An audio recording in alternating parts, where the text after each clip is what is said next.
overcome the emotions that keep you connected to that experience, when you can recall an experience without the emotional charge, that's called wisdom. Now that's a different game in and of itself, because now you can understand that there's room now for possibility in your life.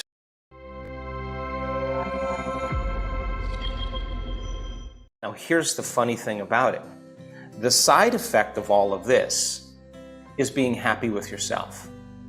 The side effect of it is now you're no longer responding and reacting to the same circumstances and the same situations in the same way, because as you sit there and your body's so wanting to feel anger or fear, and you become conscious of it, and you work with your body and train it back into the present moment.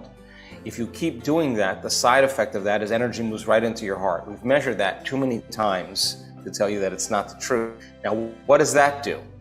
It creates possibilities that you never saw before, because that change in energy causes you to see things no longer through the lens of the past, but seeing possibilities right in front of you. So people who are in the prison system, in community that do this, to build a new way of being. And what we've seen is more and more people that were once upset or frustrated start joining the larger community, because there's a movement that takes place. And my interest is to not only give people the tools to return back into their lives as a different person, but to understand what they're doing and why they're doing it. So the what and the why allows the how to become easier. So then, even if they're in prison for 30 years and they're happy, it's better than being in prison and being unhappy. And if they've learned the lessons in their life and possibilities around, who knows what could possibly happen to them. You have to start somewhere. I mean, knowledge and information is the forerunner to experience. Nelson Mandela, for all those years, saying, I'm never going to get out of here, I'm never going to get out of here. That was his mantra, and then finally said, what if I could get out of here? How could I get out of here? He started thinking, how could I get out of here? Started thinking in a creative way. I'll start writing letters, I'll start doing this, I'll start drawing attention to really what's going on in South Africa. And then he started saying, who's going to lead this nation? And then what if I could lead this nation? And then he started believing in that. I mean, and a belief is just a thought you keep thinking over and over again until you hardwire it in your brain. And so we're all faced with great challenges, brilliantly disguised as impossible situations. And there's always a door. There's always a door. And so your personality creates your personal reality. It's that simple. And your personality is made up of how you think, how you act, and how you feel.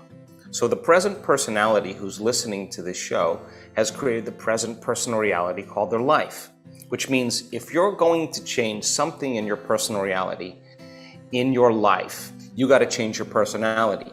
You have to change. Nothing changes until you change. That's the bottom line. So then the word meditation literally means to become familiar with. That's what that symbol means, to become familiar with. So the inmate is sitting there and he's starting his or her journey on the process of meditation. And here comes the thoughts. I can't, I'll never change. I want to kill this person turned me in, I'm angry. And here comes the barrage of the thoughts, the habits and behaviors, and the emotions. Now, most people, the moment that happens, they don't want to look anymore. They get up, they start getting busy, they get on their cell phone, they start working out, whatever they do to distract them from that feeling. But great courage, the greatest courage is to look at that, because when you can become so familiar, Fritzy, with that thought, so conscious of that unconscious thought that has been slipping by your awareness unnoticed, to the point where you can say, oh, you can recognize the thought and you don't accept it, you don't believe it, you don't surrender to it without analyzing, you're aware of it. Now that's a victory. But because in your waking day, that thought, if you become so familiar with it, is going to be you're going to become conscious of it. And a program is when you're unconscious. So as you keep remembering enough times, how many times do we have to remember before we stop forgetting? That's the process of change. And if it takes 1,000 times of trial and error and you're persistent, sooner or later you're going to be like, I'm not going to believe in that thought anymore. By the same means, if you complain and you blame and you make excuses and you feel sorry for yourself and you talk trash about other people, don't you know that in order to create a new personality, you have to become so conscious of those unconscious, even the way you speak and the way you act, that you wouldn't go unconscious to that state again. Now here's the hardest part. When the body starts getting aroused and starts feeling anxiety and fear and starts feeling anger and hatred and frustration and wants to be violent and feels pain and suffering and guilt and shame, this is great courage. If you could settle the body back down into the present moment and teach it that it's no longer the mind, if you keep doing that, in time you will sense the first sensation in your body that starts the emotional response. You'll get so familiar with that emotional response that you'll catch it before it happens. Now, that is retiring the old self. Nerve cells that no longer fire together no longer wire together. And you start pruning apart circuitry in your brain that has to do with memories of the past. By the same means, if you're no longer behaving the same way, you're no longer lighting those circuits up as well. And if you can stop the thought that produces the feeling of that emotion and inhibit the process, inhibition over time breaks conditioning. So how long does it have to take? Well, you practice doing it with your eyes closed so that when you open your eyes, you don't go back to the old personality. Now, here's the cool part. What if you sat there and you said, what thoughts do I want to fire and wire in my brain? What do I want to program my brain to think? If I could keep repeating this with intention, with presence, and I would begin to install the neural hardware in my brain. Keep practicing it.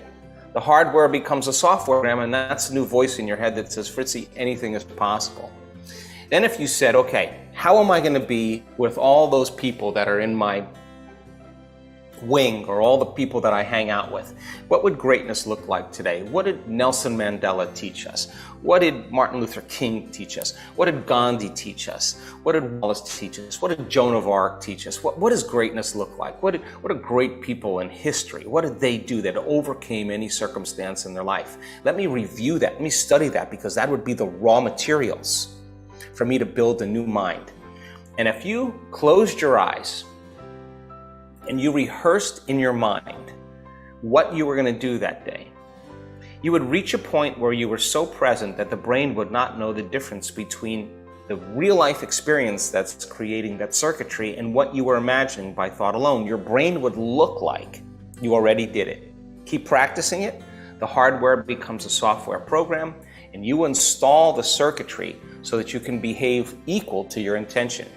So then the last part is, can I teach my body emotionally what this future life would look like before it happened? That means you can't wait for the change to feel joy. You can't wait for the healing to feel gratitude. You got to teach your body the feeling before it happens. If you keep cultivating that feeling, it'll begin to become familiar to you.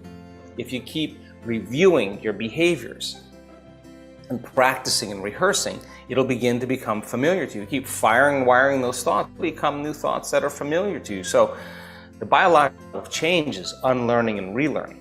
It's breaking the habit of the old self and reinventing a new self. It's pruning synaptic connections and sprouting new connections. It's unfiring and unwiring, refiring and rewiring, deprogramming and reprogramming, or losing your mind and creating a new one, or unmemorizing emotions that have been stored in the body, then reconditioning the body to a new mind and to a new emotion. And turns out, whether you're a prisoner, whether you're a CEO of a company, whether you're a single mother with 3 children, whether you repair washing machines for a living, whether you're a psychotherapist, whether you're a nurse, it doesn't matter. The same model works for everybody.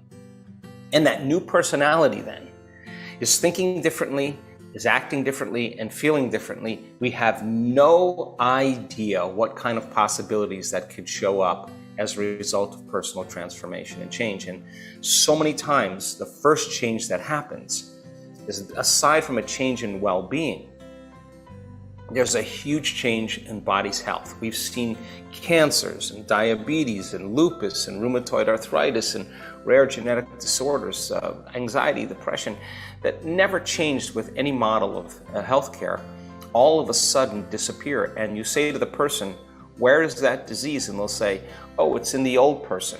I'm somebody else. It just doesn't belong there. And so I think that we have to lay down the very thing we used our whole life to get what we want for something greater to occur. And that takes practice and repetition. But I think it's a healthy thing to start.